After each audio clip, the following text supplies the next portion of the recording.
करने से पहले यदि आप लोग हमारे चैनल पर नए हैं तो हमारे चैनल को सब्सक्राइब करें और पास में बने बेल आइकन को जरूर दबाएं, जिससे कोई भी नई वीडियो अपलोड होने पर आपको तुरंत नोटिफिकेशन मिल सके। और हाँ, वीडियो अगर अच्छी लगे तो इसको लाइक और शेयर करना बिल्कुल ना भूलें।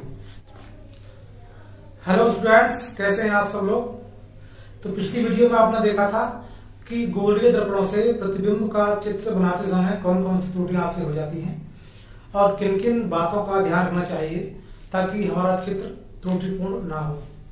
चलिए आगे चलते हैं और आज का हमारा टॉपिक है गोलीय दर्पणों से परावर्तन का सूत्र। ये सूत्र बहुत महत्वपूर्ण है क्योंकि इस सूत्र पर आधारित अक्सर बोर्ड परीक्षा में प्रश्न पूछ लिया जाता है। देखिए, गोलीय दर्पणों से जो संबंधित सूत्र है इसमें तीन बातें होती हैं। एक होती है दर्पण से वस्तु की दूरी, कि वस्तु कहाँ रखी हुई है। दूसरा होता है प्रतिबिंब की दूरी, यानी प्रतिबिंब दर्पण से कितना दूर बन रहा है। और तीसरी होती है उस दर्पण की फोकस दूरी। अगर इनको हम प्रतीकात्मक रूप में लिखें तो दर्पण से जो वस्तु की दूरी है उसको हम अंग्रेजी के छोटे अक्षर u से दर्शाते हैं। दर्पण से बनाए गए प्रतिबिंब की जो दूरी है उसको हम अंग्रेजी के छोटे अक्षर v से दर्शाते हैं। और उस गोलीय दर्पण की जो भी फोकस दूरी थी उसको हम स्मॉल f से दर्शाते हैं।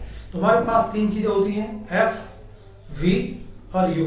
इन तीनों में जो संबंध आता है वो सूत्र प्राप्त होता है। उसी सूत्र को हम कहते हैं गोलीय दर्पणों से परावर्तन का सूत्र। कभी कभी इसको हम कहते हैं u, v और f में संबंध। तो देखिए सूत्र ये होता है 1/f बराबर 1/v प्लस 1/u। यहां पर f बराबर है गोलीय दर्पण की फोकस दूरी, v बराबर है दर्पण से प्रतिबिंब की दूरी और u बराबर है दर्पण से वस्तु की दूरी।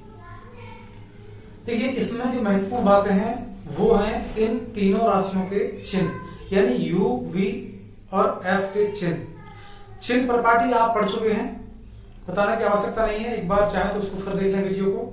जो भी दूरियां आप नापेंगे दर्पण के सामने अर्थात ध्रुव से बाईं ओर, वो सभी दूरियां माइनस में होंगी।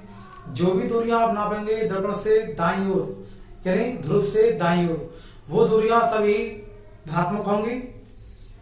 ऊपर को जो नापेंगे मुख्य अक्ष से वो दूरियां धनात्मक होंगी और मुख्य अक्ष से नीचे को नापी की दूरियां ऋणात्मक होंगी।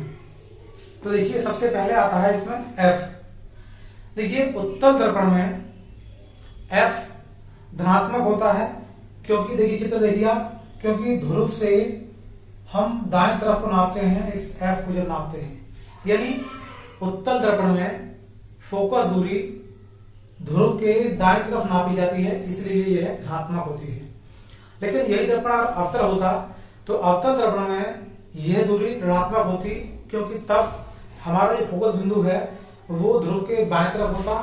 तब हम इस फोकस दूरी को ध्रुव से बाएं तरफ नापते। इसलिए उत्तल दर्पण के लिए f का मान धनात्मक और अवतल दर्पण के लिए f का मान ऋणात्मक होता है।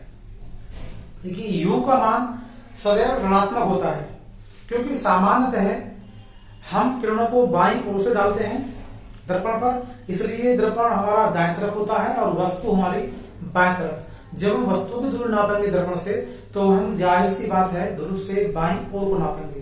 तो वस्तु की दूरी बाईं ओर नापी जाती है, इसलिए यह ऋणात्मक होती है। अर्थात दर्पण चाहे उत्तल हो चाहे दर्पण अवतल हो, u का मान सदैव ऋणात्मक होता है। अब है v।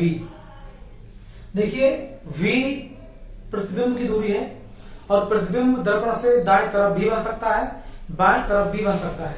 इसलिए v का मान धनात्मक भी हो सकता है और v का मान ऋणात्मक भी हो सकता है चित्र के अनुसार। हाँ, उत्तल दर्पण में प्रतिबिंब सदैव दाएं तरफ ही बनता है फोकस और ध्रुव के बीच, इसलिए उत्तल दर्पण के लिए v का मान सदैव धनात्मक ही होता है। अवतल दर्पण में प्रतिबिंब दाएं तरफ भी बनता है और बाएं तरफ भी बनता है। यदि हमारा प्रतिबिंब बाएं तरफ बन रहा है तो हम v का मान ऋणात्मक लेंगे। यदि हमारा प्रतिबिंब दर्पण के दाएं तरफ बन रहा है तो हम v का मान धनात्मक लेंगे। दर्पण चाहे अवतल हो चाहे उत्तल, की ध्यान रखिए प्रतिबिंब दाएं तरफ है तो v प्लस और v का मान माइनस होगा अगर प्रतिबिंब बन रहा है दर्पण के सामने या दर्पण के बाईं ओर। जब भी हम गणितीय सवाल निकालेंगे, जब भी हम अंकित प्रश्न निकालेंगे तो इस बात का ध्यान रखेंगे कि u, v और f के मान चिन्हों के साथ रखे जाएंगे उचित प्रकार से। अगर हम चिन्हात्मक त्रुटि कर देंगे तो हमारे सवाल का उत्तर कभी भी सही नहीं मिलेगा। देखिए सूत्र में 3 चीजें हैं, इन तीनों में से आपको कोई 2 चीजें देगा। u, v और f में से कोई भी 2 आपको देगा और तीसरी अज्ञात रहेगी जिसको आपको निकालना पड़ेगा। यानी सूत्र में 3 राशियां हैं, उनमें से कोई भी 2 राशियां आपको ज्ञात होंगी और तीसरी कोई भी राशि अज्ञात होगी। उस तीसरी राशि को ज्ञात करने के लिए आपसे प्रश्न पूछा जाएगा और प्रश्न में ये भी जोड़ देता है कि किरण आरेख भी बनाइए।